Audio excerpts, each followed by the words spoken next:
Hi, my name is Reshma Molchan, and this is my action research project.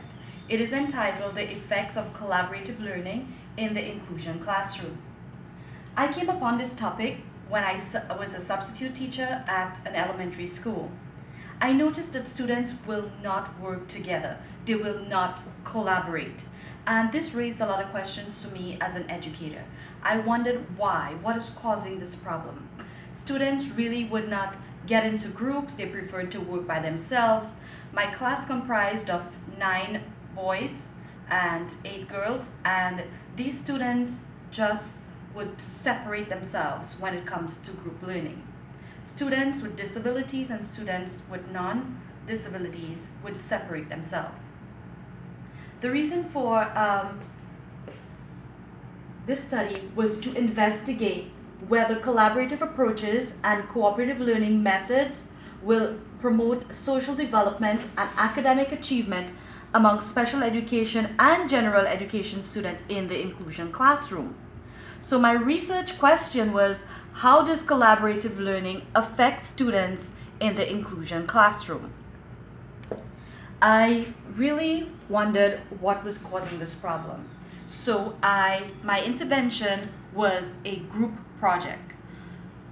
I thought maybe putting students in groups will really help to solve some of these problems. I wanted to see how they would work together, how they would work as a team, how they would collaborate, and what other effects of working together. So I created a science project based on the body systems, and the students worked together in 4 groups. And when they worked in 4 groups, they all had a special rubric, a group rubric for participation. So the rubric showed participation and team effort, cooperative learning, and contribution. But prior to all of that, what I did was a pre-cooperative learning attitude survey before and after. So I did a pre and post cooperative learning attitude survey. Students completed the survey prior to the intervention. So here I charted and graphed how students collaborated, how many students were team players, and how many students liked to work in groups and shared ideas. Now, the pre-cooperative learning evaluation survey comprised of close-ended questions where I found out why students don't like to work in groups, why students prefer to work by themselves, and how do they feel about working in groups, and how do they feel about sharing ideas with others. And during the time of implementing the intervention, I realized that students were really collaborating. Students were really working together. But based on the study and research that I did before by Vaughan 2002, it stated that students that work collaboratively benefit socially and they learn from each other. So based on my research, I started to see the effects, the positive effects of collaborative learning in the inclusion classroom. Also, I did a post-cooperative learning evaluation survey. So this happened after we finished the project. As I noticed that students collaborated even more. They were team players.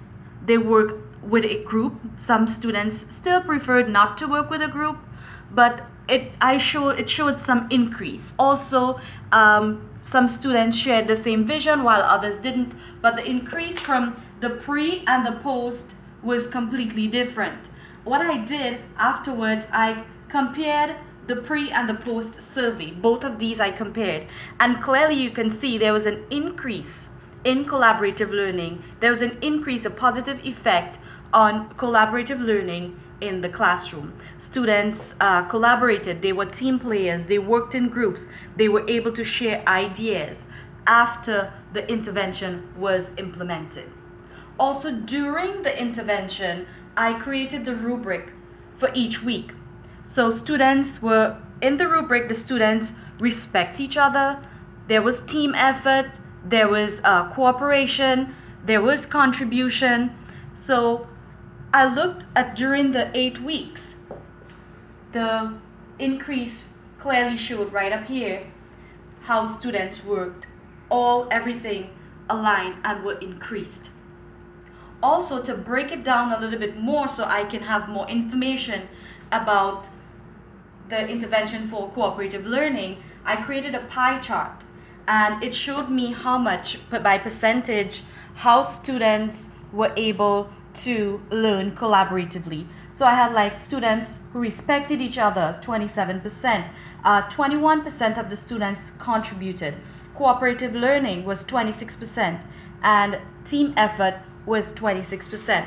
So I had a big chunk of those who even respect each other based on disabilities, based on exceptionalities, and they were able to really relate to each other despite all of these exceptionalities.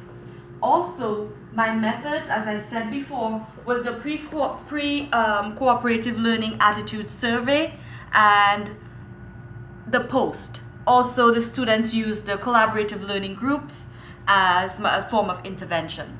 My findings were that research were consistent with the research found prior to initiating the intervention. Research supports that collaborative learning will promote success in the inclusion classroom because special education students benefit from regular education peers. This intervention also showed how students share their ideas and thoughts. Also, students were able to assist and collaborate, agreeing on one condition. So there was definitely some increase, there was definitely some proof that students were working collaboratively together. Also, some of the limitations that I had, there were some setbacks where students were absent or they were being pulled for counseling or remediation. Sometimes during the day, students had speech whilst the others had counseling at different intervals at different times. So there were different things that were happening during the day that really, pushed us back a little bit. Also, we had the disruption and the consistency of data because data collection. When the students engaged in the collaborative project, there were always a member of the group missing. So the member of the group was either absent or they were sick or being pulled.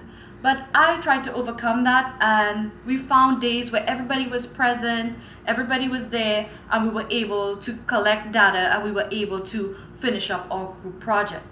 Some of the implications for this project was that the 8-week duration for this project was limited and was a short time.